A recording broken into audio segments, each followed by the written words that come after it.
No drugs in Surat city અભિયાન ચલાવી રહેલી સુરત પોલીસની ક્રાઇમ બ્રાન્ચની ટીમે સુરતમાં ડજણ વિસ્તારમાંથી કોકેન વેચવાની તૈયારીમાં ફરી રહેલા બેને ઝડપી પાડ્યા તો આ કોકેન મુંબઈથી નાઇજીરિયન મહિલા કાલીએ મોકલ્યો હોવાનું બહાર આવતા પોલીસે તે દિશામાં તપાસ શરૂ કરી। સુરત શહેરમાં નશાની ખેપ ચલાવતું એક મોટું કોકેન સિન્ડિકેટ પર્દાફાશ થયું છે, જેમાં મુખ્ય સૂત્રધાર તરીકે નાઇજીરિયન મહિલા કાલીનો ભેદ ખુલ્યો। ક્રાઇમ બ્રાન્ચે હાથ ધરેલી આ કાર્યવાહીમાં બે યુવાનો મિતેશ પાંડે અને ચેતન પરમારને પકડવામાં આવ્યા, જ્યારે નાઇજીરિયન મહિલા કાલી સહિત 3 આરોપીઓ હજુ ફરાર છે।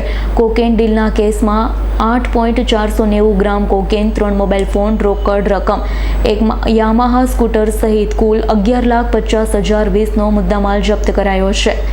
તપાસમાં ચોંકાવનારો ખુલાસો થયો છે। નાઇજીરિયન મહિલા કાલી મુંબઈના વસઈ વિસ્તારમાં રહે છે। તેણે સુરતના બંને યુવકોને કોકેન સપ્લાય કરી છે। કાલીએ કોકેન પહોંચાડવા માટે પોતાના સાથી રાજેશ પ્રસાદને સુરત મોકલ્યો, જેની માધ્યમથી મિતેશ અને ચેતન સુધી કોકેન પહોંચાડવામાં આવ્યું।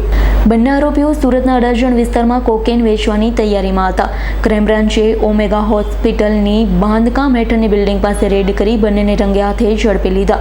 વધુમાં કાલીન માત્ર કોકેન સપ્લાય કરતી હતી પણ સંપૂર્ણ નેટવર્ક ચલાવતી, જેમાં તે સુરત જેવા શહેરોમાં પણ પોતાની પ્રવૃત્તિઓનું વિસ્તરણ કરી રહી હતી। હાલ તે ફરાર છે અને પોલીસ તેની શોધમાં લાગી ગઈ છે। ક્રાઇમ બ્રાન્ચની ટીમ હવે કાલી અને તેના ગુનાહિત નેટવર્કના મુંબઈથી સુરત સુધીની તમામ કડી શોધી રહી છે। કાલી સાથે સંકળાયેલા બાકીના આરોપીઓમાં રાજેશ પ્રસાદ, જે કોકેનનો ડિલિવરી મેન હતો, યશ બુંદેલા, જે સંભવિત ખરીદદાર છે, તેઓએ પણ વોન્ટેડ જાહેર કરાયા છે। પોલીસે તમામ વિરુદ્ધ NDPS એક્ટ હેઠળ ગુનો નોંધ્યો છે। વધુ કાર્યવાહી શરૂ કરી છે। નો ડ્રગ્સ ઇન સુરત સિટીના અભિયાન અંતર્ગત સુરત ક્રાઇમ બ્રાન્ચ, સુરતની અલગ અલગ બ્રાન્ચો અને પોલીસ સ્ટેશન દ્વારા સતત નાર્કોટિક્સની વિરુદ્ધમાં નેસ્તનાબૂદ કરવા માટે એક સતત પ્રયત્ન કરવામાં આવી રહ્યો છે।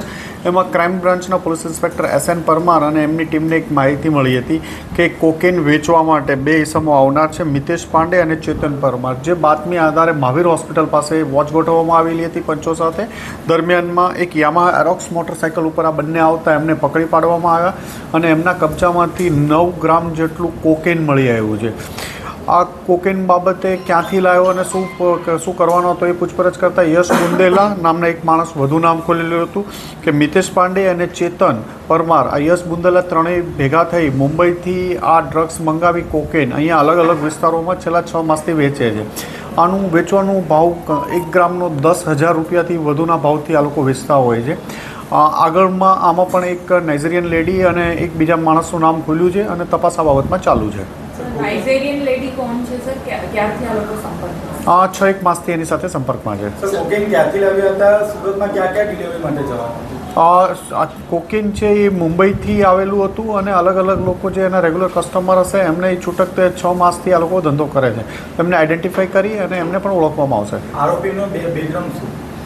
આરોપી અગાઉ 2020માં ચરસના કેસમાં પકડાયેલો છે, જે મેઇન મિતેશ પાંડે છે એ 2020માં 472 ગ્રામ ચરસ સાથે પૂણા પોલીસ સ્ટેશનમાં અરેસ્ટ થયેલો છે। સર, આ નાઇજીરિયન લેડી સાથે કઈ રીતે સંપર્કમાં રહેતા હતા? કઈ રીતે લાવ્યા? એ ઇન્વેસ્ટિગેશન ચાલુ છે, એટલે આ સ્ટેજમાં એ બાબતને એમ નહીં કહીએ। સર, જે વોન્ટેડ આરોપી છે એ કોણ છે?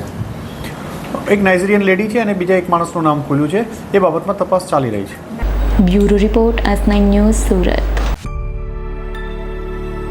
અમારી તમામ માહિતીથી અપડેટ રહેવા માટે જોડાયેલા રહો S9 ન્યૂઝ સાથે।